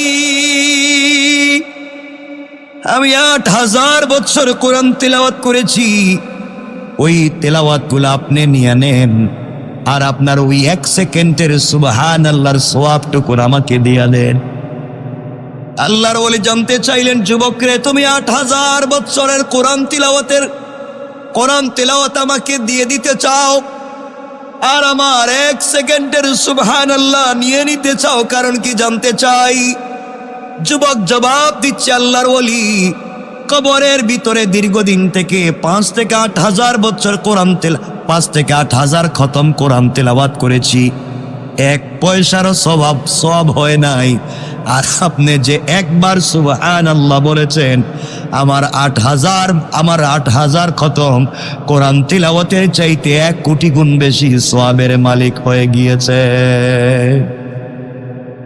কারণ আপনি দুনিয়ায় জিন্দা, আপনি শ্বাস ফেললে সওয়াব, আর আমি কবরে আমি সিজদা দিলেও সওয়াব নাই, তিলাওয়াত করলে সওয়াব নাই। কারণ কবরের জগৎ সওয়াবের জগৎ নয়, আমলের জগৎ নয়, প্রতিদানের জগৎ। আর আপনি যেই জগতে আছেন সওয়াবের জগৎ, আমি 8,000 কোরআন খতম করে যেই সওয়াব পাই নাই, আপনি একবার সুবহানাল্লাহ বলে তার চাইতে কোটি গুণ বেশি সওয়াব পেয়েছেন। সুতরাং এখনো আপনি বেঁচে আছি, এখনো চাইলে, আজও চাইলে জাহান্নামের দরওয়াজাগুলোকে বন্ধ করে, আজও চাইলে নিজের ইচ্ছায় আমরা আল্লাহর কাছে চেয়ে জান্নাতের দরওয়াজা খুলে নিতে পারি। কোন ঠিক কিনা? ঠিক কিনা বলেন? আমরা প্রতিনিয়ত জান্নাতের দরজা বন্ধ করেই চলছি। আপনারা বুঝি না, জান্নাতের দরজা শুধু বন্ধ করে চলছি, খারাপ পথেই চলছি। জানি না কার গুনাহ কাকে কোন জায়গা পর্যন্ত নিয়ে যায়, কোন জায়গা পর্যন্ত আপনাকে আমাকে নিয়ে যায়। আমার বন্ধুগণ, কথাগুলো দিল থেকে শোনেন। এই জন্য আবারও বলছি, আপনার অন্তরে যদি কোনোভাবে আপনার অন্তর যদি শক্ত হয়ে যায়, আপনার দিল যদি শক্ত হয়ে যায়, আপনার দিল যদি দুনিয়ার মধ্যে ডুবে পড়ে যায়, আপনার দিল যদি দুনিয়ার পিছনে ছুটে চলে, আপনার মনে যদি শুধু শয়তানি আর নাফরমানি থাকে, আপনি মাঝে মাঝে কবর জিয়ারত করে আসবেন, কবরের কাছে যাবেন। কবরের কাছে গেলেই বুঝতে পারবেন, একা একা যাবেন, গভীর রাত্রে যাবেন, বুঝতে পারবেন কবরের কাছে গেলে আপনার চাইতে কত পাওয়ারফুল শক্তিমান মানুষ পড়ে আছে, হাত নাড়াতে পারে না, কবরের মাটিগুলাও সরাতে পারে না। আজ আপনার জবান আছে, শয়তানি করার সুযোগ আছে। আমিও যদি মরে যাই, আমাদের কবরের উপর দিয়া কত বুড়া গাদা হাঁটবে, প্রস্রাব করবে, আমরাও সরাতে পারবো না। ঠিক কিনা বলেন? এই জন্য আমার বন্ধুগণ, রাসূল বলেছেন, তোমরা মাঝে মাঝে কবর জিয়ারত করো, কেননা এটি তোমাদেরকে মৃত্যুর কথা স্মরণ করিয়ে দিবে। অন্য হাদিসে রাসূল বলেছেন, তোমরা কবর জিয়ারত করো, কেননা এটি তোমাদের আখিরাতের কথাকে বারবার স্মরণ করিয়ে দিবে। দুনিয়ার কিছু ভয়, দুনিয়ার কিছু লোভ লালসা তোমাদের ভিতর থেকে চলে যাবে। গিয়া দেখো কত বড় বড় পয়লওয়ান, যার একটা আঙ্গুলের হেলনে গোটা দুনিয়া চলতো, সেও কবরে পড়ে আছে, কবর ভেঙে গিয়েছে। কত কবর মাটি পড়ে গিয়ে পানি ঢুকে গিয়েছে, কেউ দেখবার মতো নাই। তুমিও মরে যাবা, আমিও মরে যাব, কোন জায়গায় কার খবর হবে হয়তো কেউ দেখবার মতো থাকবে না। ঠিক কিনা বলেন?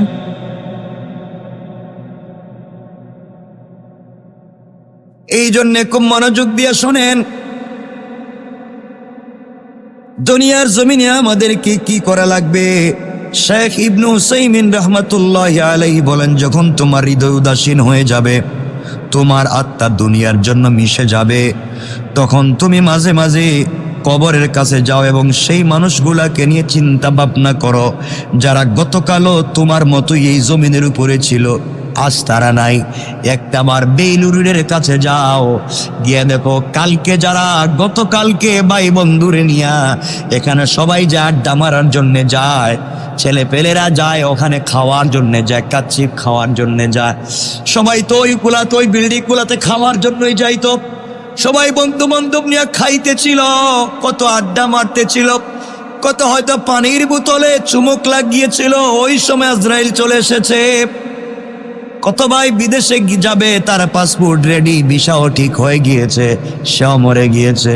বোঝা গেল মওত আসবে, কাউকে কখনো বলে আসবে না। ঠিক কিনা বলেন?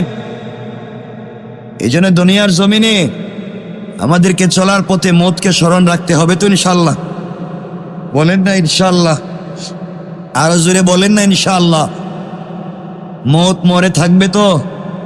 আমরা এই পৃথিবীতে যা করি সব বাঁচার জন্য। কার জন্যে? এখানে একজন আছেন নিজে আনা, আমি যা করতেছি মরার জন্যে। হ্যাঁ, কেউ আছেন একজন যে আমি হে আল্লাহর ওলি, আমি যা করি মরার জন্য? নাই, সব আল্লাহর কুতুব, সব বাঁচার জন্য। অসুস্থ হলেই ডাক্তারে যান কি জন্য? বাঁচার জন্যে। সুস্থতা মানে কার বাচ্চা দেখে কয়েকদিন কোন ঔষধে কাজ হচ্ছে না, হুজুরের কাছে যান, হুজুর আমার তো কিছু হইতেছে না, একটু দোয়া। বলে কি? বলে বাচ্চা থাকি ভালো করে। সবই তো বাঁচতে চায়। মানে রাখবেন, এই পৃথিবীতে বাঁচতে পারবো? চাইলে পারবো? পারবো না। আজ না হয় কাল আপনাকে আমাকে মরা লাগবেই। কি নিয়ে হাজির হবেন আল্লাহর কাছে? কি আছে যেটা নিয়ে রবের সামনে হাজির হবে? কিচ্ছু নাই। এই জন্য আল্লাহর ওয়াস্তে এই পৃথিবীতে বেঁচে থাকবার বহুত চেষ্টা করেন। আজ না হয় কাল আপনাকে আমাকে মরা, আবার বলেন মরা লাগবে। চাইলে এই পৃথিবীর কেউ বেঁচে থাকতে পারবে না।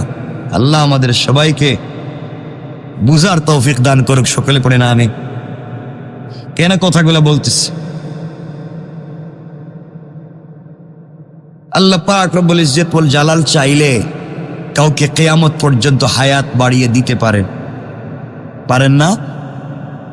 কাউকে চাইলে এই পৃথিবীতে যেমন ফেরেশতাদের হায়াত কিয়ামত পর্যন্ত বাড়িয়ে দিয়েছেন, না দেন নাই?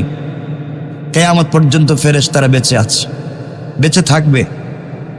পৃথিবীটা খুব কিয়ামতের কাছাকাছি যাচ্ছে। মৃত্যুটা খুব কাছাকাছি হচ্ছে আমাদের। ব্যক্তির মৃত্যু, জাতির মৃত্যু, ওরা দুনিয়ার মৃত্যু খুব কাছাকাছি আসতেছে। কিয়ামতের যত আলামত গুলা রয়েছে ওগুলা প্রকাশিত হতে যাচ্ছে। কিয়ামতের একটা আলামত হচ্ছে এমন একটা দিন আসবে যেই দিন মুসলমানদেরকে কাফেরেরা কালো কালো ছোট ছোট গুটা দিয়া আঘাত করে মারবে। আপনার কি মনে হয় কালো কালো ছোট গুটা এটা দিয়ে এখন মারা হচ্ছে নি? সারা দিনই তো গুলি করা হচ্ছে, বম মারা হচ্ছে, মুসলমানদেরকে ঝাঁঝরা করে দেওয়া হচ্ছে, ঠিক কিনা? কিয়ামতের আলামত। কাফের বেঈমানের একত্রিত হয়ে একজন আরেকজনকে একটা প্লেটে ডেকে ডেকে, মানুষ যেভাবে মেহমান আসলে প্লেটে ডাক দিয়ে বসে আসো একসাথে খাই, এইভাবে গোটা দুনিয়ার কাফেররা ঐক্যবদ্ধ হয়ে একে অপরকে ডেকে ডেকে জমাতবদ্ধ হয়ে মুসলমানদেরকে মারতেছে, ঠিক কিনা? আর আমরা কি করতেছি? আজ মুসলমানদের কলিজার থেকে রক্ত ঝরতেছে। দুনিয়া থেকে দিনকে মুছে দেওয়ার ষড়যন্ত্র চলছে, ইসলামের সংস্কৃতিকে ধ্বংস করে দেওয়ার ষড়যন্ত্র চলছে। আর আমরা এখন আছি নিজেরা নিজেরই কামড়া কামড়িতে ব্যস্ত, নিজেরা নিজেরাই মারামারিতে ব্যস্ত, একজন আর একজনের বিরুদ্ধে সারাদিন লেগেই আছে। আজ মরবো না কাল মরবো, এর কোনো চিন্তাই নাই, ঠিক কিনা বলেন? চাইলে বেঁচে থাকতে পারবেন না মরতে হবে? কেউ আগে কেউ পরে, কেউ আগে কেউ পড়ে। কি আছে এমন যে জিনিস নিয়ে আল্লাহর সামনে দাঁড়াতে পারবো? এমন কোনো জিনিস আসেনি আপনাদের কাছে? কোনো আমল আছে, আলাদা কোনো স্পেশাল আমল আছে যেটাই আছে আমার ওইটা নিয়ে দাঁড়ায় যাইব, রব মাফ না দিয়ে পারবে না? আছে কিছু? কি নাই? কিছুই নাই আমাদের। এই পৃথিবীতে আল্লাহ চাইলে কাউকে হায়াত দিতে পারেন। যেমন ইতিহাসে পাওয়া যায় হযরত খিজির অথবা হযরত খাজির, তাকে আল্লাহ তাআলা হায়াত দিয়েছিলেন। ইতিহাসে পাওয়া যায় তিনি আবে হায়াত পান করেছিলেন। আবে হায়াত মানে কি এর পানি? হায়াত, জীবন, জীবনের পানি, মৃত্যুবরণ না করার মতো পানি পান করেছিলেন। এটা আসেনি দুনিয়া, এমন কিছু আছে? ইতিহাসে পাওয়া যায়, আমরা দেখি তিনি কি করেছিলেন, আর আমরা এটারে কি বলি। কোরআন শরীফে হযরত যুলকারনাইন সম্পর্কে আলোচনা আছে। যুলকারনাইন তিনি একজন অপরাজেয় বাদশাহ ছিলেন। পৃথিবীর পুরা পৃথিবী বাদশাহ ছিলেন। সমস্ত দেশ সমূহ তিনি জয় করেছেন। আল্লাহ পাকের খাস বান্দা এবং ওলি ছিলেন। সুবহানাল্লাহ বলেন। তিনি পুরা দুনিয়া ইসলামের ঝান্ডাকে উড্ডীন করেছিলেন পুরো পৃথিবীতে। ইতিহাসে তাকে বাদশাহ সিকান্দার নামেও চিনে। বাদশাহ সিকান্দার, কেউ কেউ তাকে আলেকজান্ডার দি গ্রেট নামেও বলে থাকেন। আমি বললাম জালেম ইয়াজুজ, যাদেরকে আমরা ইয়াজুজ এবং মাজুজ নামে চিনি। চিনেনি আপনারা? নাম শুনছেন তো, ইয়াজুজ মাজুজ। এই দুই জাতিকে প্রাচীর দিয়ে আবদ্ধ করে রেখেছিলেন যিনি, তিনি হচ্ছেন যুলকারনাইন। এরা পৃথিবীতে বের হয়ে আসতে চায়, পৃথিবীবাসীদেরকে খেয়ে ফেলতে চায়। তো পুরো রাত জিব্বা দিয়ে চাটে, ওয়ালে চাটতে চাটতে চাটতে চাটতে পৃথিবীতে বের হয়ে আসতে চায়, পুরো জাতিকে খেয়ে ফেলতে চায়। যখনই শেষ, এখন চাটলেই তারা বের হয়ে যাবে, এমন সময় আজানের টাইম হয়ে যায়, সূর্য উদিত হয়ে যায়, আর তাদের চাটা বন্ধ হয়ে যায়, ওয়াল আগের জায়গায় চলে যায়। আল্লাহু আকবার। এত আসতে এই জাতিকে বন্ধ করে রাখে আমাদের আগে বাইরিব। এখন তো ইয়াজুজ মাজুজ বাইরে এসে, ওই ইয়াজুজ মাজুজ মানুষের মধ্যে ইয়াজুজ মাজুজের অভাব আসেনি? ওমা আছে। পাবলিকলি খায় ফেলায়, সব সব দিয়ে দোহের, সব পাওয়ার পরে হে খুশি না। এমন ইয়াজুজ মাজুজ আসেনি? কথা বলেন না কেন? আমার বন্ধুগণ,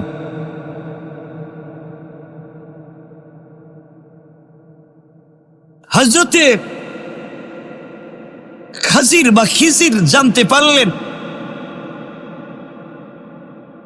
যে কুহে কাফ নামে একটা পর্বত আছে, এর অন্ধকারে একটা গুহা আছে, যেখানে আবে হায়াতের একটা কূপ আছে।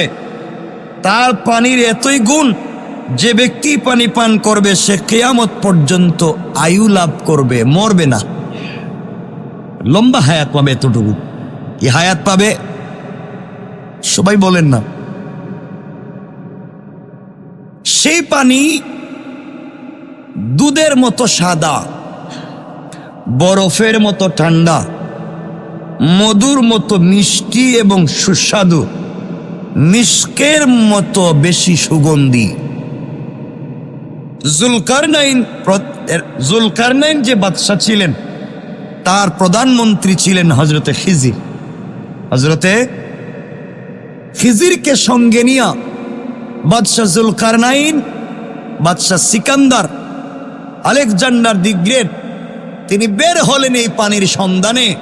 যেভাবেই হোক এই পানির পান করা লাগবেই।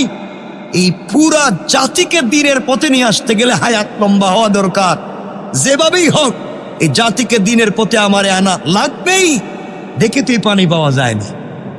বাইরিস কে? বাদশাহ যুলকারনাইন। তার প্রধানমন্ত্রীর নাম ছিল, প্রধানমন্ত্রীর নাম কি? যাওয়ার সময় তিনি বড় বড় ওলিয়াদেরকে জিজ্ঞাসা করলেন, কুহে কাফের গভীর অন্ধকার গুহায় তো কিছুই দেখা যাবে না, তখন সেই অন্ধকারে কিভাবে চলাফেরা করব? কারণ এ তো অন্ধকার, এই অন্ধকারে আমি চলবো কেমনে, চিনবো কেমনে? তারা বললেন, এমন কোন মণি মাণিক্য সঙ্গে নিন যা অন্ধকারে আলো ছড়াবে। জুলকারনাইন তখন অন্ধকারে আলো বিকিরণকারী মূল্যবান একটি পাথর খিজিরের হাতে দিয়ে 12 বৎসরের পথ অতিক্রম করার জন্য রওনা হয়ে গেলেন।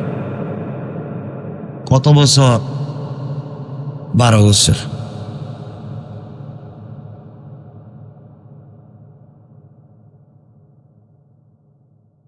খুব মনোযোগ দিয়ে শুনবেন। পুরা পৃথিবীর রাজ কার্যের ভার, বাদশাহীর ভার একজন বিশ্বস্ত সহচরের কাছে, বিশ্বস্ত কর্মচারীর হাতে ন্যস্ত করলেন। পুরা দেশের, পুরা দুনিয়ার বাদশাহী দিলেন একজন বিশ্বস্ত সহচরের কাছে। বিশ্বাস সেটা রাখবে। আজকালকে বিশ্বস্ত সহচর আসেনি, সব খায় ফেলাইব। যাওয়ার সময় ঘর বাড়ির যা আছে এটাও লিয়ে যাবে, যাওয়ার সময় বাচ্চা কাচ্চারও গুণ করে লিয়ে যাবে। হ্যাঁ, আন্ডা বাচ্চাও খায় ফেলে। মানে বিশ্বাসে আঘাত করে এমন পৃথিবীতে লোক নাই, একবারই নাই। আচ্ছা, সঙ্গে নিলেন প্রায় 1000 সহচর। কতজন মানুষ সাথে নিলেন? 1000। প্রয়োজনীয় খাদ্যদ্রব্য নিলেন। দীর্ঘকাল পথ চলার পর, লম্বা কথা সংক্ষেপ করে বলতেছি, এক পর্যায়ে তিনি কুহে কাহাফে গিয়ে পৌঁছলেন, কিন্তু সূচিবেদ্য ঘাড় অন্ধকার। সবাই পথ হারিয়ে গেলেন। অন্ধকারে কি করলেন? অন্ধকারে কি পথ দেখা যায়? পথ হারিয়ে ফেললেন। অন্ধকারের কারণে 1000 সাথী একে অপর থেকে বিচ্ছিন্ন হয়ে গেলেন। কে কোথায়, কারো কোনো খবর নেই। এভাবে চলে গেছে প্রায় 1 বৎসর। অন্ধকারে চলতে চলতে চলতে চলতে কোথায় কে কারোর সাথে কারো দেখা নাই। সবাই একদিন ঘুরতে ঘুরতে গিয়া আবার রাজধানীতে বাইরে হইলেন। কোথায়? যারা খুঁজতে আইলেন সব শেষ। কিন্তু হযরত খিজির আলাইহিস সালাম সেই অন্ধকারের মধ্যে ঘুরে বেড়াতেন, কারণ তার কাছে একটা জিনিস আছে। কি? পাথর। কি মনে আসেনি? তিনি সেটা বাহির করলেন, কারণ পাথর তো তার কাছেই আছে। বাহির করলেন, সাথে সাথে গুহা আলোকিত হয়ে গিয়েছে। সুবহানাল্লাহ বলেন। কিছুক্ষণ অনুসন্ধান করতে করতেই তিনি আবে হায়াত কূপটি পেয়ে গেলেন। তিনি আল্লাহর দরবারে শুকরিয়া আদায় করলেন এবং অঞ্জলি ভরে তিনি তা পান করলেন। সুবহানাল্লাহ বলেন। কেউ কেউ বলেন এজন্যে হযরতে খিজিরকে আল্লাহ কিয়ামত পর্যন্ত হায়াত লম্বা করে দিয়েছেন। আর আমরা বলি আল্লাহ তাআলা ইচ্ছা করছেন খিজিরকে কিয়ামত পর্যন্ত বাঁচিয়ে রাখবেন, এই জন্য তার হায়াতকে বাড়িয়ে দিয়েছেন। পড়েন সুবহানাল্লাহ।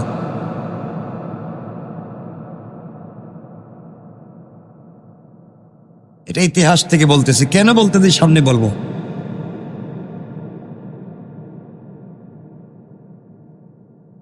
আবার আপনাদেরকে বলতেছি, এখন আপনারা মনে করতে পারেন তাহলে এই কূপের পানি পান না করলে বোধহয় কেউ বাঁচবে না কিয়ামত পর্যন্ত। আল্লাহ চাইলে এই কূপের পানি পান না করাইয়াও কাউকে বাঁচিয়ে রাখতে পারেন। পারেন? কাউরে রাখছেন? কে? হ্যাঁ, কেউ আসেনি? আমার বলেন যে বাইচে আছে এখন পর্যন্ত। কেউ আছে? কি কয়? হ্যাঁ, আরে না, এই কূপের পানি পান না করেও দুনিয়া এখনো বাইচে আছে। কেউ আছে? জানা নাই।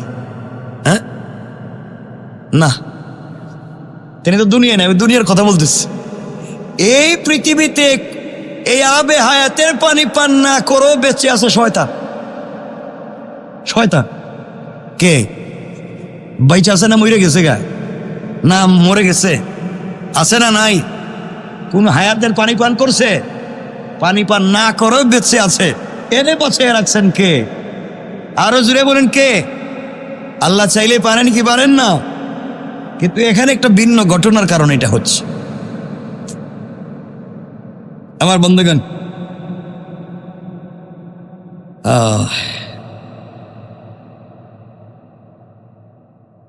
আর কে আছেন জীবিত? জীবিত তো সবাই আছেন, জীবন্ত কোনো মানুষ এখনো বেঁচে আছেন কেউ? আপনাদের মাথায় কি আসে না এগুলা? হযরত ঈসা আলাইহিস সালাতু, ঈসা আলাইহিস সালাম জীবিত না মৃত? জীবিত না মৃত? জীবিত, তিনি আছেন জীবিত। যাই হোক, আমরা এগুলো সংক্ষেপ করে করে আমরা মূল কথা যেতে পারবো না। ঈসা আলাইহিস সালাম পৃথিবীতে আসবেন, আবার আসবেন, কিয়ামতের আগে আসবেন, এটা সত্য। নবী হয়ে আসবেন না, তিনি তোমার আমার মতো উম্মত হয়ে আসবেন। আল্লাহু আকবার বলেন।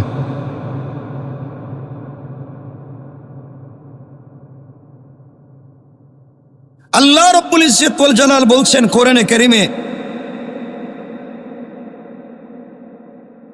আল্লাহ পৃথিবীতে কারো উপরে কারো শ্রেষ্ঠত্ব দিয়েছেন। আল্লাহ বলছেন ওয়ালা তাতামান্নাউ মা ফাদ্দালাল্লাহু বিহি বা'দাকুম আলা বা'দ, যাকে ইচ্ছা করেন তিনি কারো উপরে কারো শ্রেষ্ঠত্ব দিতে পারেন। কেউ তোমার উপরে যদি শ্রেষ্ঠ হয়ে যায়, কেউ তোমার উপরে যদি বড় হয়ে যায়, তুমি হিংসা এবং লোভ লালসা কইরো না, কারণ আমি কখন কাকে কার উপরে বড় করব। দুই বন্ধু একসাথে চলছে, গরিব যে ছিল আজকে সে ফ্যাক্টরির মালিক, ধনী যে ছিল আজকে সেই ফ্যাক্টরির কর্মচারী। কথা বলেন না কেন? আছে না নাই? লোভ লালসা হিংসা করে লাভ নাই। আপনি ছিলেন ক্লাসের ফার্স্ট বয়, আপনি এখনো 10,000 বেতন পান, আর ক্লাসের একবারে ফেল যে ছিল এখন সে ফ্যাক্টরির মালিক, কয়েক হাজারের কোটি টাকার মালিক। আছে না নাই? কে করতে পারে? এর জন্য অহংকার করে লাভ, হিংসা করে লাভ কে করতে পারে? আল্লাহ বলছে তার প্রয়োজনে তিনি কাউকে কারো উপরে শ্রেষ্ঠত্ব দিতে পারে। আল্লাহ রাব্বুল ইজ্জত ওয়াল জালাল আরো বলছেন, কথাগুলো বলার কারণ এটা, যালিকা ফাদলুল্লাহি ইউতিহি মান ইয়াশা। আল্লাহ বলছেন এসব আল্লাহর অনুগ্রহ, তিনি যাকে ইচ্ছা তাকে দান করেন। সুবহানাল্লাহ বলেন, আরো জোরে বলেন না সুবহানাল্লাহ। আল্লাহ ইচ্ছা করলে সব পারেন, আল্লাহ সব পারেন। আপনি দেখবেন 50 বছর থেকে দোকানদারি করতেছেন, আপনার দোকানে ব্যবসা হয় না, আর আরেক বেচারা আপনার দোকান কি ডেকোরেশন করা, রেস্টুরেন্ট কি ডেকোরেশন করে রাখছেন, এরপরও দেখবেন পাবলিক আপনার রেস্টুরেন্টে আসে না। আর একজনের ভাঙ্গা দোকান, কুত্তে এদিকে ঢুকলে আরেকদিকে বেরিয়ে যায়, এর দোকানে দেখবেন কাস্টমার সরাইতেই পারে। আসে না নাই? কে করতে পারে? আল্লাহ বলছেন যালিকা ফাদলুল্লাহি ইউতিহি মান ইয়াশা, এটা আমি আল্লাহ কাকে কখন কোন অনুগ্রহ দিব কেউ জানে না। জানেন কে?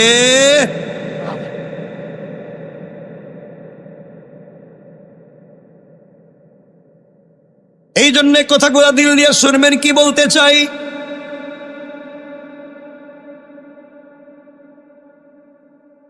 হযরতে খিজির আলাইহিস সালামের কথা নিয়ে আসবার কারণ হলো এক সময় তিনিও হারিয়ে গিয়েছিলেন,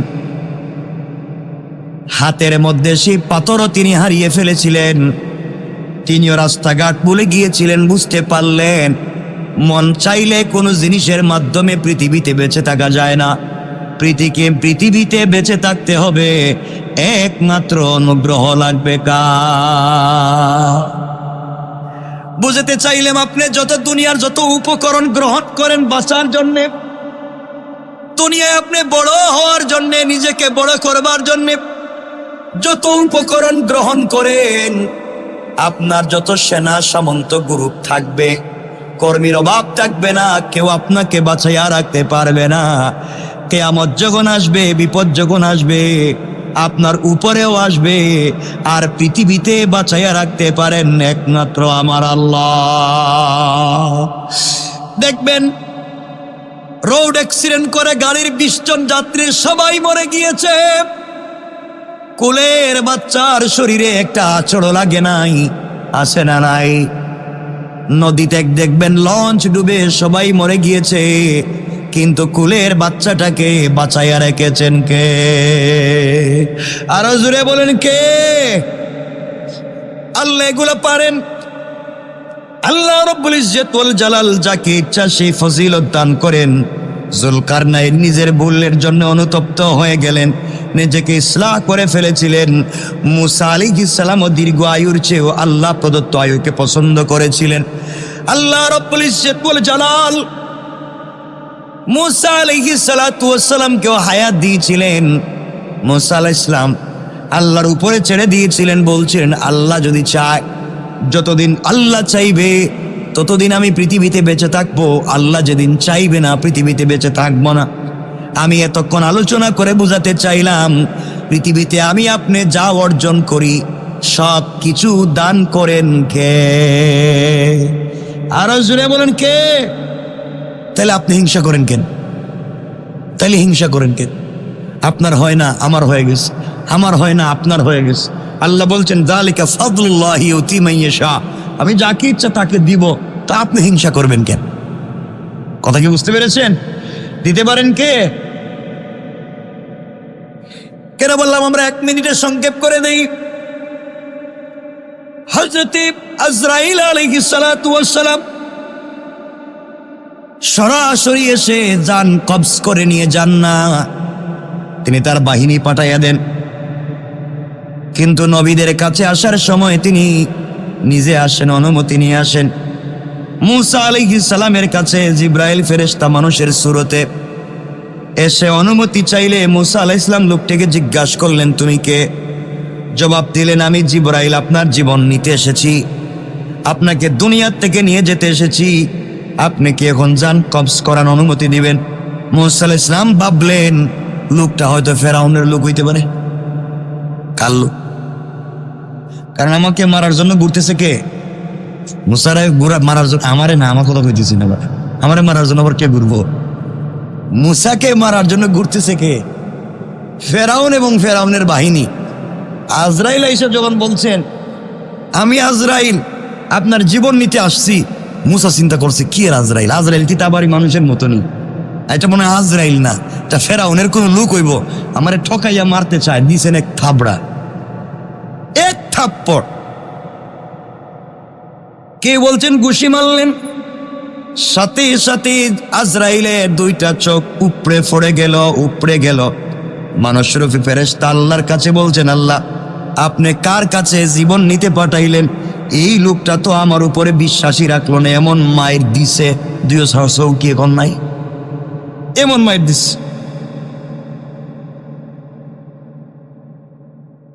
আল্লাহ রাব্বুল ইজ্জত ওয়াল জালাল বললেন তুমি যাও, তার কাছে গিয়ে বলো আমি আল্লাহর হুকুমে এসেছি, আল্লাহ আমাকে পাঠিয়ে দিয়েছে তার বকরির পিঠে হাত রাখতে। বকরির পাল আছে মুসার, এই হাতের তালুর নিচে যতগুলা পশম পড়বে তত কোটি বৎসর আল্লাহ তার হায়াত বাড়াইয়া দিবে। বুঝতে পারলেন তিনি জিব্রাইল, আজরাইল বুঝতে পারলেন আজরাইল ফেরেশতা। তিনি বললেন সেই পশম পরিমাণ আয়ু বাড়াবার পরে কি আমার কাছে আবার আপনি আসবেন? কয়েকদিন যত কোটি পশম থাকুক একদিন পশম শেষ হয়ে যাবে, আপনি মরে যাবেন। আজরাইল বললেন পশম শেষ হওয়ার পরেই যেহেতু মরা লাগবে, তাহলে আমার ইচ্ছার উপরে মরতে চাই না, আল্লাহ যেদিন ইচ্ছা করবেন তার ইচ্ছার উপরে আমি মরে যেতে চাই। সুবহানাল্লাহ বলে